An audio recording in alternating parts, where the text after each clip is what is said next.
Vladimir Putin and the Russian military have gone from fighting Ukraine to firing missiles at their own troops, and then back to fighting Ukraine in the blink of an eye. On June 23rd at 3:15 p.m., the leader of the Wagner Group, Yevgeny Prigozhin, vowed to retaliate against the Russian military after missiles were supposedly fired from behind into the Wagner Group as they were staged in Ukraine. Prigozhin gathered his troops and left Ukraine to storm into Russia with the intentions of leading an armed rebellion against Russian leadership. The Wagner Group took over the Russian city of Rostov and were heading straight for Moscow, until operations were suddenly called off. Prigozhin ordered his troops to return to their stations, prompting the rest of the world to be extremely confused, wondering if Prigozhin truly believed an insurrection was not in the best interest of Russia, or if this was just an elaborate setup all along that Putin and Prigozhin were both in on. Here's why the idea that this was all staged is becoming increasingly likely. The Wagner Group is seen as a private military group comprised of Russian citizens and led by a man named Yevgeny Prigozhin. Yevgeny has gone from being in prison for 12 years, charged with robbery, to selling hot dogs with his mother, to serving as Putin's private chef, to leading a special military group that operates in over 20 different countries with roughly 50,000 fighters, and now just led a military insurrection with the goal of overthrowing the Russian government, which in less than 24 hours later got called off. Prigozhin and Putin historically have been on very good terms, however. As Prigozhin was serving as Putin's chef and leading catering businesses for the Russian oligarchs, Putin and Prigozhin started developing a very close relationship.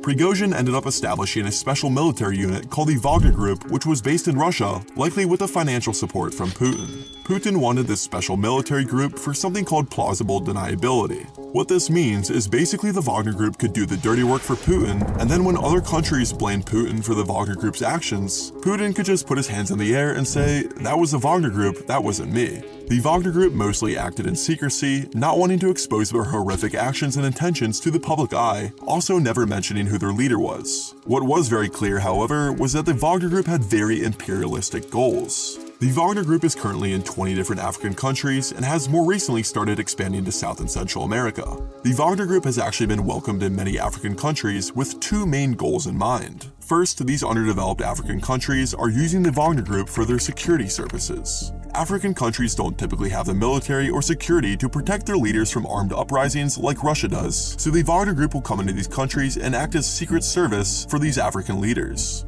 Just look at this picture of the Central African Republic president. White men, typically with masks, can be seen in many of these images. The second major goal of Wagner being in Africa is so that they can launch disinformation campaigns to protect the local governments in Africa. Because most of the population in these countries live in poverty, while the leaders live in extreme luxury, armed uprisings against the government occur pretty frequently.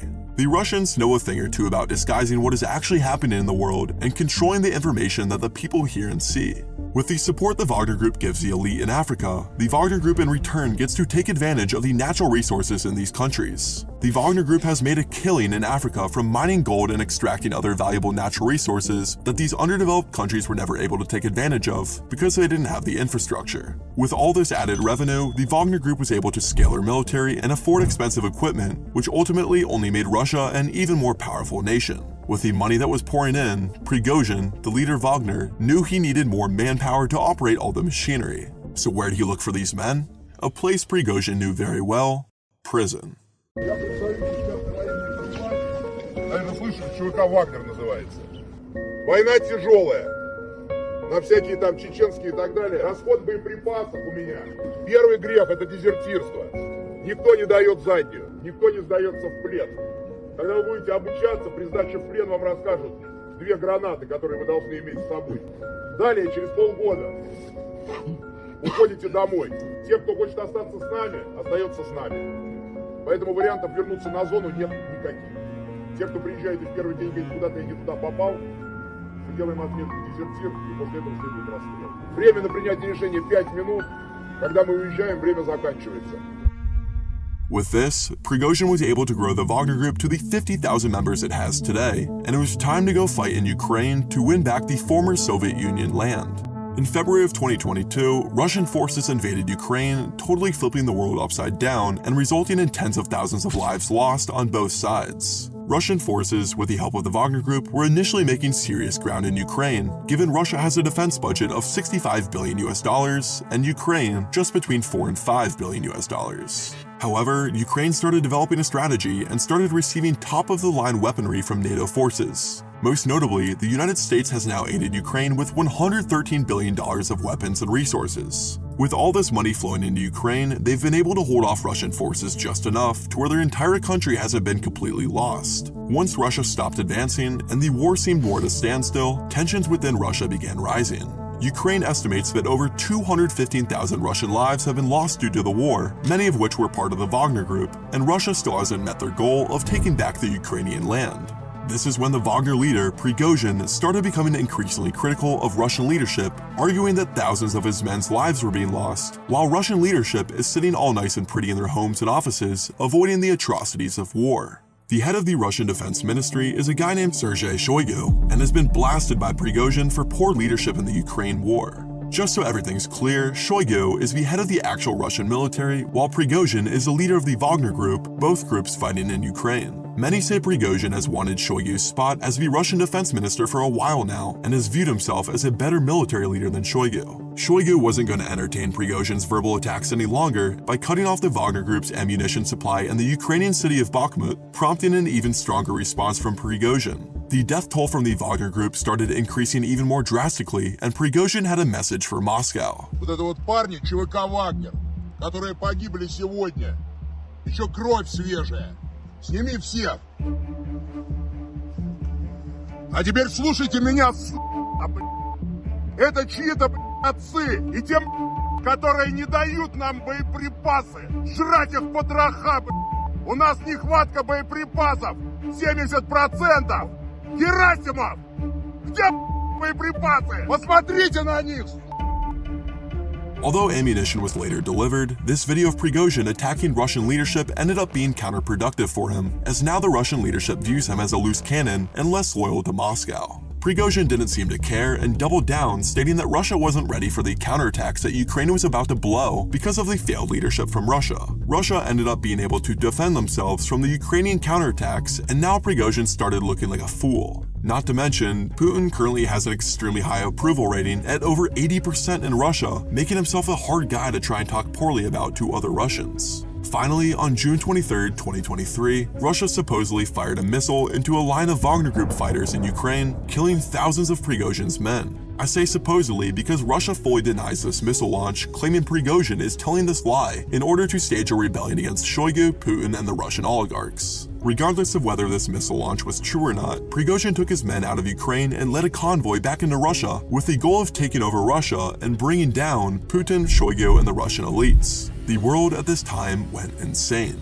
Prigozhin and the Wagner Group marched into the Russian city of Rostov, which is where the Southern Military District headquarters is. The Wagner Group apparently faced zero resistance and walked directly into the military defense offices. It was now looking like a full-out insurrection, and regime change in Russia was becoming more and more inevitable. From Rostov, the Wagner Group began marching to Moscow, Russia's capital and by far largest city. Putin apparently fled to St. Petersburg, and security around Moscow ramped up, preparing for a possible insurrection.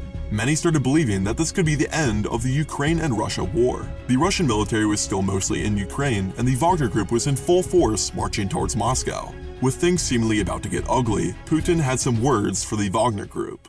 Обращаюсь к гражданам России, к личному составу вооруженных сил, правоохранительных органов и специальных служб.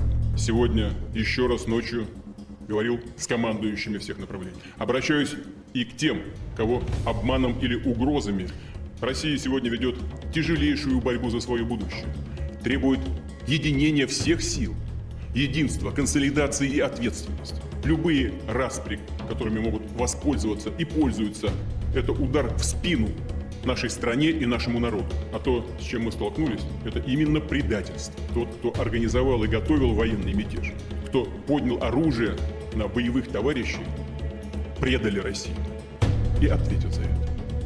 Well, it wasn't long after this message that things suddenly changed. Prigozhin announced, now the moment has come when the blood can be shed, and ordered his troops to return to their bases. Charges of mutiny against Prigozhin were dropped, and a deal was made where Prigozhin would move to Belarus, and all his fighters who had taken part in the March for Justice would not face any legal action because of their past commitment to fighting for Russia.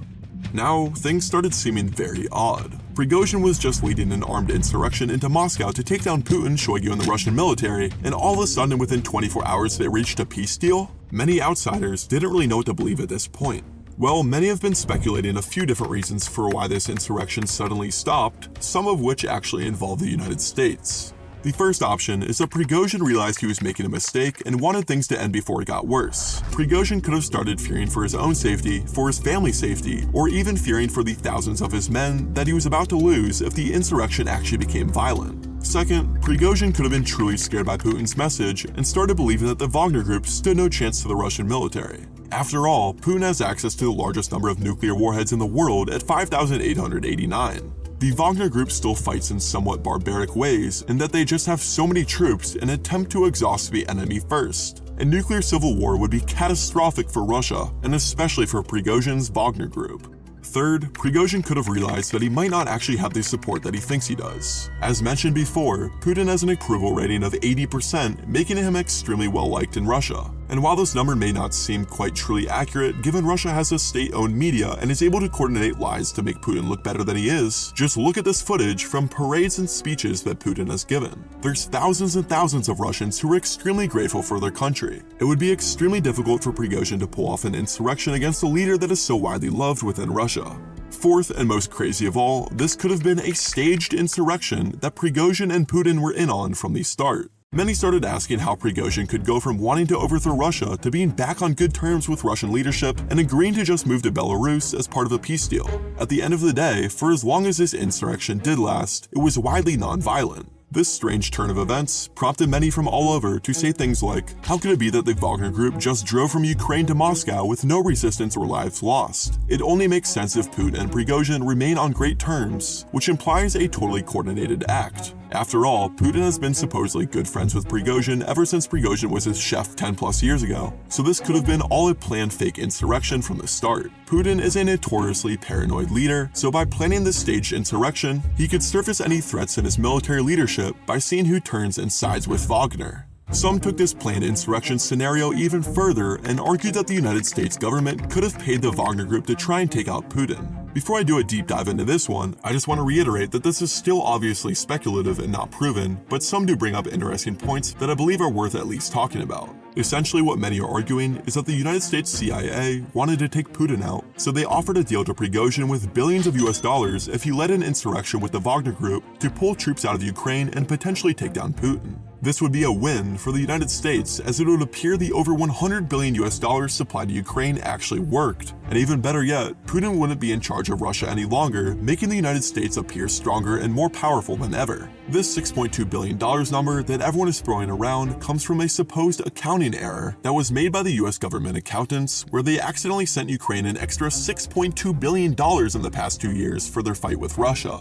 Many are now believing that this accounting error was a complete setup by the US government to disguise money flowing to the Wagner Group as part of a deal to where they'd take down Putin. Because after all, how would some of the smartest accountants in the world make a $6.2 billion accounting error? What makes this planned insurrection scenario funded by the CIA even more of a discussion is that according to the Washington Post, the CIA knew for weeks that Prigozhin would march into Moscow with his Wagner fighters and attempt an insurrection. Did the CIA know this because they funded the operation, or did they just pick up on the telltale signs that Prigozhin was about to turn his back to Russia? Again, nobody knows the true answer to why this insurrection started and ended so quickly, other than Prigozhin and maybe Putin. However, one thing's for sure is that the political leadership in Russia is more fragile than we may have thought.